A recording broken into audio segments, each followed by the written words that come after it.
Hello Ray guys! Good morning! Bago ako pumasok sa afternoon shift ko guys, mag-pick muna tayo ng berries.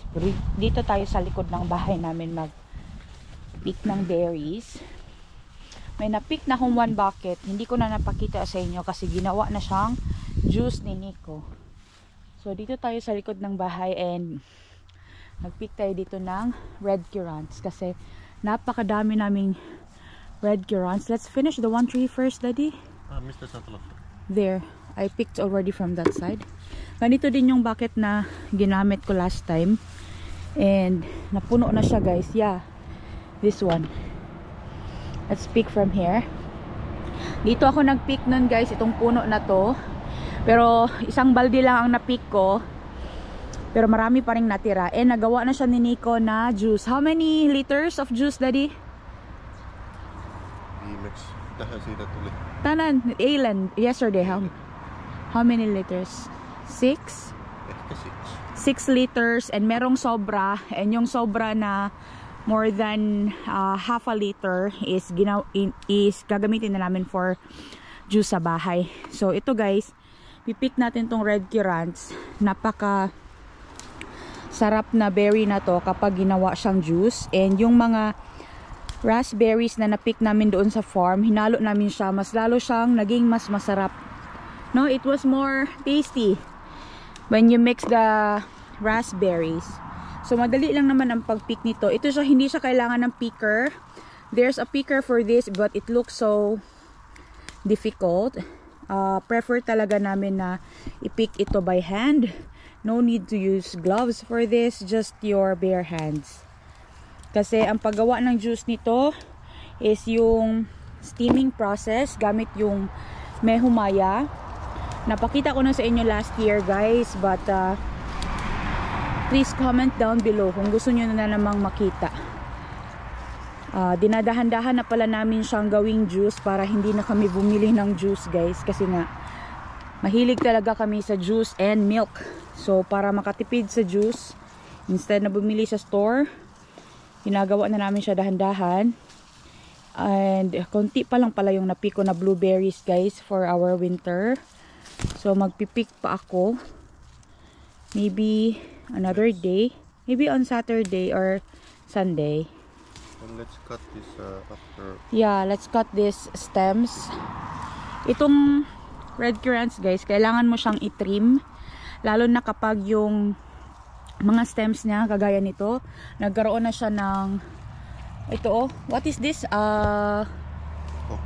This one, what you call this in Finnish? What you call this? Sammal, like a moss like. So yung mga ganito guys na stem, kailangan siya putulin. And mama said we can keep at least 5, no? 5 stems is enough for the red currants. It will grow, yeah. Then these berries come like much bigger and it's like will be more give a strength for the plant. Yeah, because aanhin mo yung napakaraming stem, but then the produce is very small.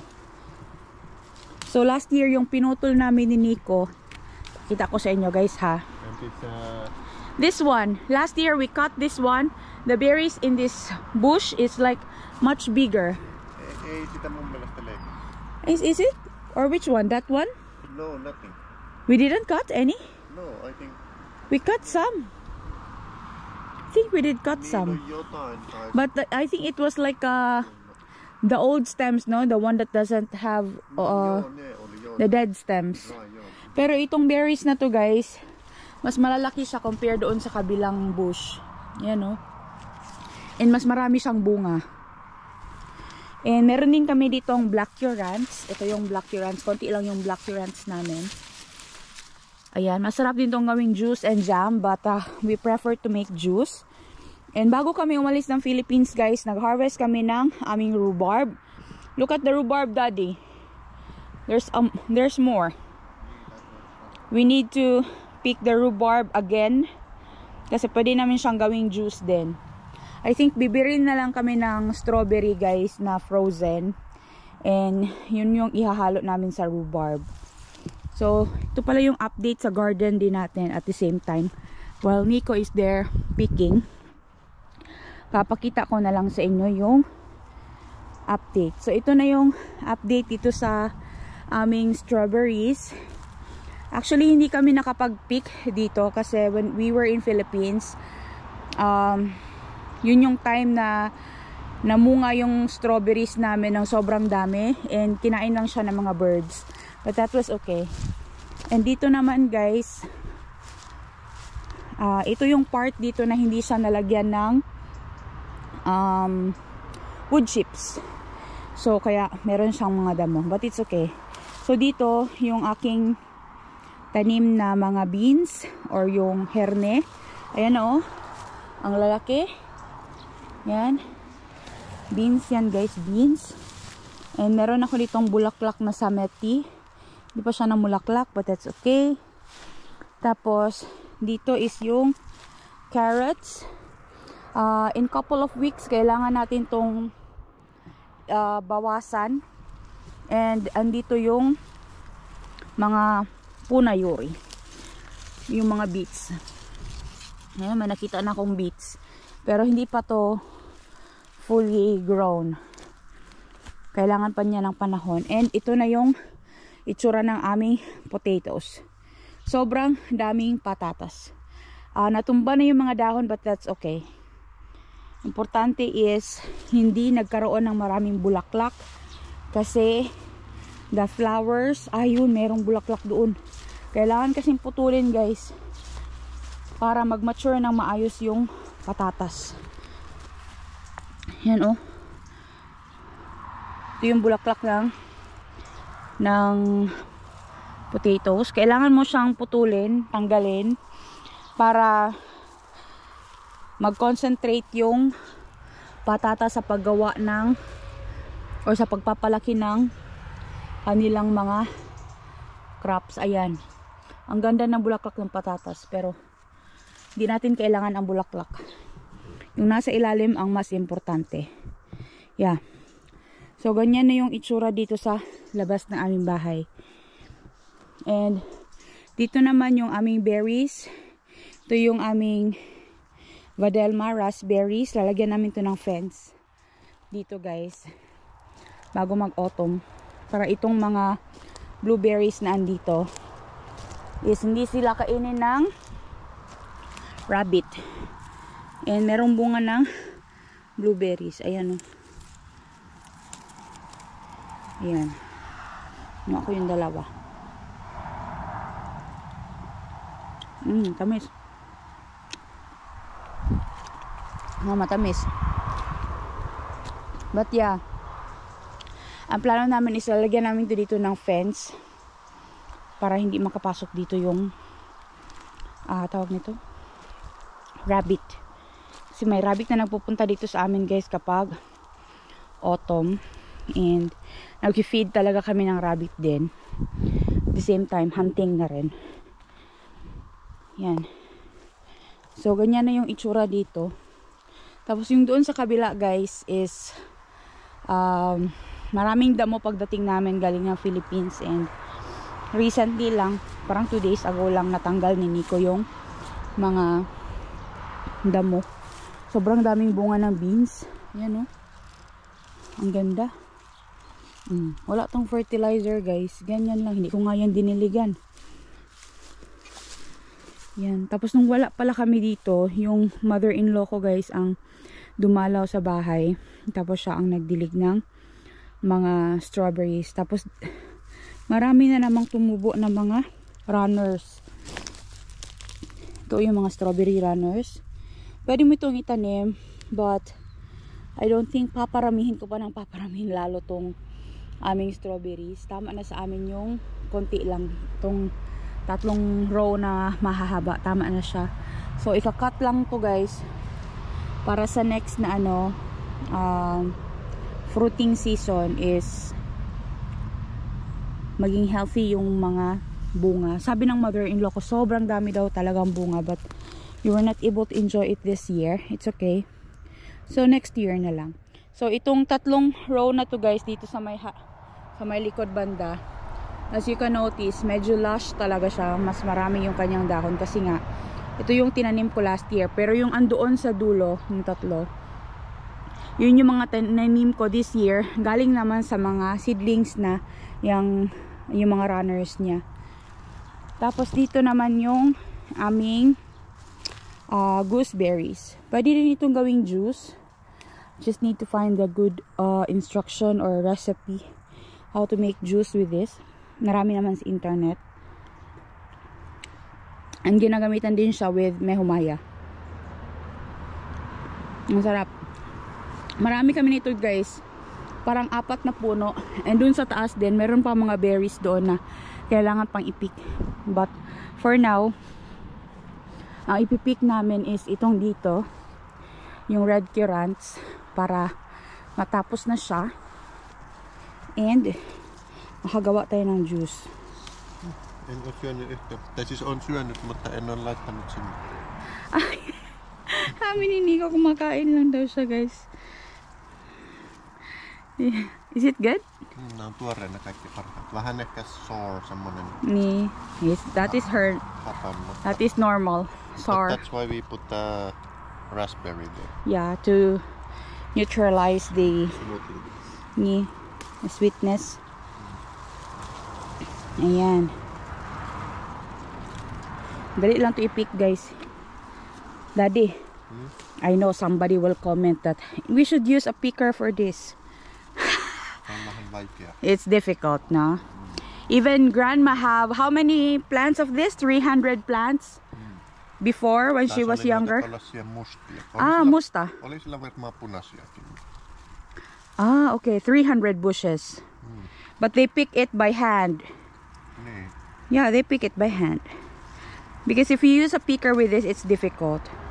And ito siya guys, kapag when you pick this one, okay lang na masama yung kanyang dahon and yung kanyang stem kasi edible naman siya. And yung dahon actually nito is ginagamit siya for making cucumber pickles to add flavor. Sobrang daming bunga dito guys. So magpipick muna kami and papakita namin sa inyo mamaya kung marami na kaming napick.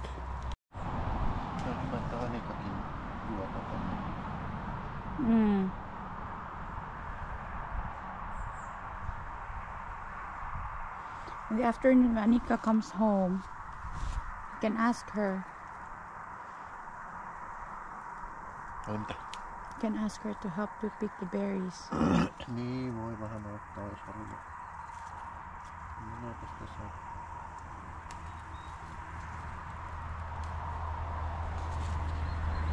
Update guys! Yung isang bush, almost done na siya. Tapos ito na yung na-pick namin. Almost puno na rin yung balde. So, itong side na lang dito ang kukunin namin. And I told Nico na if there's still time, we can pick more. Maybe yung black currants para ma-mix namin din siya guys. Kasi yung black currants and itong red currants, kapag na-mix sila sa juice, masarap din yung lasa. Isn't it, Daddy? The black and the red currants juice, it's so good. When they mix together. Se on mix ja se black on vähän parempi. It has more vitamin. It has more vitamins. We only have 1, 2, I think 3 bushes or 4 bushes of black currants. Ito yung black currants guys, oh. Kaso lang, konti lang ang bunga nito. And mahirap talaga siyang alagaan, itong black currants. So when mama was like younger, Daddy, they have more black currants or red currants? Black. Black one. Yep. Yeah. Sarap kasi na gawing juice talaga ito guys and gawing jam yung black currants. Itong red usually ginagawa talaga siyang juice dito sa Finland. Yung mga concentrated na juice. So yung ginagawa namin concentrated siya, dinadagdagan na lang namin siya ng water kapag juice na namin or nilalagay sa pitcher. Ayan, sobrang dami. Isang stem lang yan guys ha, but we need to cut the some of the stems this year para mas maganda yung tubo niya and magkaroon ng bagong stem and magkaroon ng mas malalaking berries. Kasi ganun yung ginagawa talaga. There in Castaridadi in Heidi's house, the berries there is big because the stems were cut a few years ago. Joo, se toi omenapuukin täytyisi. We need to cut now. And our apple tree, guys, it's full of leaves. It's actually resting this year. Apple trees are like that. Maybe next year siya magkakaroon ng maraming bunga. Every other year. I saw some apples from here, but mabibilang mo lang sila, guys. Hindi siya kagaya last year na sobrang dami talagang puno ng puno. Sobrang dami talagang bunga ng apple trees namin. Puno na, guys, ng isang balde. Ayan na. So yung isang bush, so yung ito, nakakuha tayo ng 2 balde. And meron pang sobra kasi meron pang natira. Pinakuha ko si Nico nung maliit na lutuan namin para doon na lang ilagay yung sobra, guys. So ayan, nakarami tayo.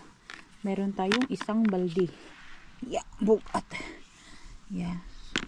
So itong balde na to, guys, parang 10 liters yata ito. Yan, pero meron pa doon. And ang daming nahuhulog, guys, kasi ripe na talaga siya. But that's okay kasi yung birds na ang kakain yan. And may mga sides na hindi namin talaga kinuha lahat kasi nag-dry na. And yung iba is iiwan na namin para sa mga ibon.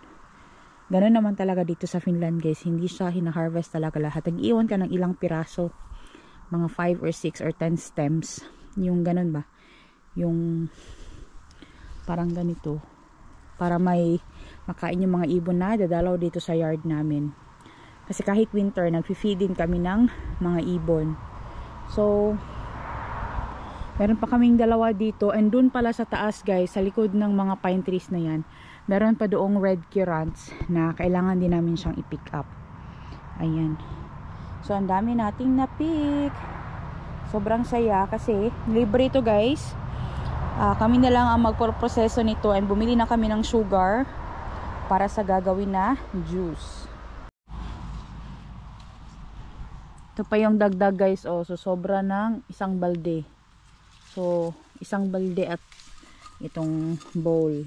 Meron pa doon. Lipat na lang daw namin sa malaking balde, guys.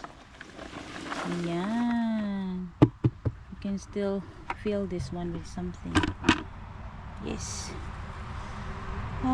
Maybe you guys are gonna be worried that there's like dead stems or itong mga dead na mga dahon, but that's okay kasi nakakain naman kasi talaga ang red currants, edible siya, so that's okay. And steaming naman ang gagawin dito, so masasala siya, guys. Hindi siya mahuhulog doon sa clear or doon sa juice mismo. And hindi na to siya huhugasan, ganyan lang siya. Ganyan lang ang pagkuha ng red currants. So I wanted to pick the black currants as well, konti. Nagpakuha ako kay Nico ng lalagyan para makagawa din siya ng mix na black currants na juice. Kasi same lang din ang pag-pick nito, guys. Ito yung black currants, oh. Ito siya. And mas mabango to siya, guys. And mas nutritious to.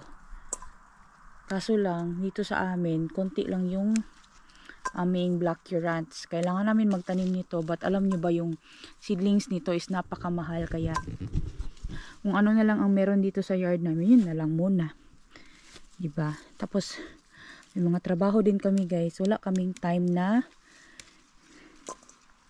mag-alaga lahat ng mga tanim. Uy, kapag na-retire na tayo guys, and sa bahay lang yung ating trabaho, sana all magka-YouTube na lang forever. So YouTube na lang forever ang trabaho para maraming time sa bahay. Pero hindi, guys, hindi naman tayo kumakita ng malaki sa YouTube, kaya kailangan din talaga natin ng permanent na job.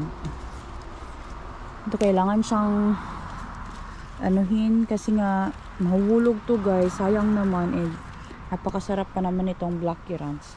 Tingnan nyo yung difference nila. Mas malalaki yung black currants compare sa red namin. Ayan, and dark talaga siya. Itim. Meron ng bees na ano, dumalaw. My tummy.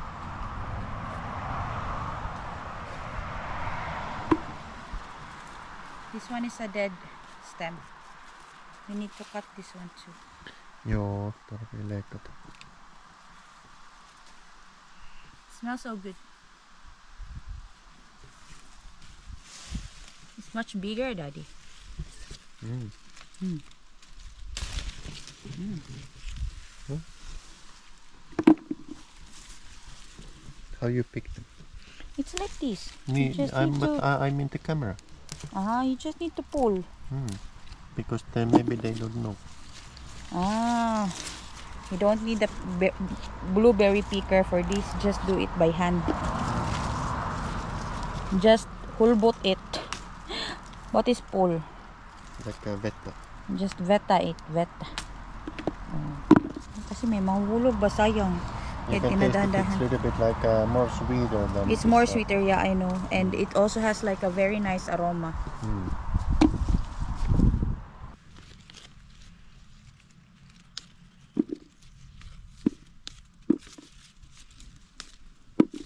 The stem of this black currant is much shorter, Daddy, no?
Yung isang bush guys ng black currants, na pick ko na siya. So ito na. Yan lahat. Hindi siya na po nakapuno ng balde, but that's okay. So I saw that there were like 3 plants in there. Maybe i-separate namin yan guys para matanim namin. And hindi na kailangan bumili ng semilya. So yan ang gagawin namin sa mga susunod na araw. Pero ang importante ngayon is ma-pick mo na itong mga berries bago pa ito mahulog sa lupa kasi sayang. So yan na yung 20 liters this one, oh. This big bucket. 20 liters I think. Nee, 15 to 20 liters yata itong bucket na to. So marami na rin guys. And Daddy, you can mix this one later. Black currants. When you make the juice. Or maybe you make this one first, the black currant, or last one. It's up to you how you will do it. Because Nico's going to mix raspberries with this one. Niin näitä ei sekoiteta keskenään. Huh? Niin sekoitetaanko näitä keskenään? And at the end. Niin, se on ihan hyvä. Niin. Yeah. Doon kina Elisa guys, marami din doong red currants and walang nagpipick since last year. Baka magpick ako doon, sabihin ko kay Elisa. Samahan niya ako. siguro sa mga susunod na araw. Sarap kasi ang juice talaga nito guys. Iba talaga siya compare sa nabibili mo sa store kaysa kung ikaw yung gumawa. Kaya kami talaga ang gumagawa. Kasi meron naman kaming berry plant dito sa bahay. And pakinabangan natin, di ba? So ito guys, I think this one, Daddy, we need to cut this one off. No? So we can put there the ring in the middle. What do you think? Right? Because it's Niin, voihan näitä tästä ainakin. Need the one there. There's so many old stems already that we need to cut. Yeah. Mutta se ring, niin sehän on silleen, että sen voi katkaista, sen voi laittaa näin alhaalta. Yeah, but we need to cut it first, I think, this year. Niin. And this one too. We need to trim this one down because there's a lot of old stems already. That in the top of the head, Niin on. Joo. Täytyy näkee vähän tuolta mallia. Yeah. So, ang dami pang berries guys. Siguro mga 3 balde pa siguro ito mahigit. We don't know yet until na-pick ito lahat. So, dadahan-dahanin lang namin. At least ngayon, walang trabaho sa umaga. Pero sa hapon may trabaho. Kaya, busy guys. Hindi din madali magkaroon ng maraming ganito. Kaya hindi na namin gusto na mas marami pa. Kung ano yung masimilya namin dito galing sa garden, yun na lang yun. Hindi na kami bibili kasi mahal din yung similya nito. The seedlings of this are also very expensive. Honey for stems. I mean, the plant, yeah, it's expensive. Pero itong red currants guys, madali ito paramihin kasi pag kinakain ng mga ibon, makikita mo lang to sa mga forest, yung mga natatain nila, tumutubo. Pero yung nahuhulog dito sa baba, hindi siya tumutubo.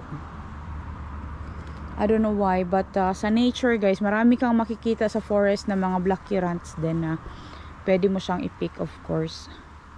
Saan doon sa loob ng gubat ha. Ito sa yard namin, di kami lang mag-pick nito. So yung apple namin na yan, no? Daddy, this what you call this? Vahatera, no? We need to cut this one. Pinapakat ko sana to kay Nico this year guys para makita namin si Anika kung andun siya sa trampoline. Eh kaso may nag-nest na birds, so hindi na muna namin ginalaw. But this autumn papatumba natin yan kay Nico. And yung dito pala may black currants pa pala dito. Bukas ko na siguro to i-pick or sa susunod na araw. And yung mga rhubarb kailangan pa rin yan siyang i-pull. Sobrang dami guys, as in. And yung aming mga gooseberry, siguro gagawa din kami ng juice this year. Kasi last year, hinayaan lang namin siya na mahulog and kinain ng mga ibon. At this year, pakikinabangan natin. I-try natin siyang gawing juice. Yeah, sobrang daming kailangan gawin dito sa amin guys. Ay, mahirap din magkaroon ng ganito kalaking area. It's okay. Dahan-dahan lang na trabaho. Tapos din yan. Sus, kadami ng berries guys. Ikaw na lang magsawa. Sayang kasi kung hindi siya ma-pick eh. That's all for today's vlog guys. Job done. Job done.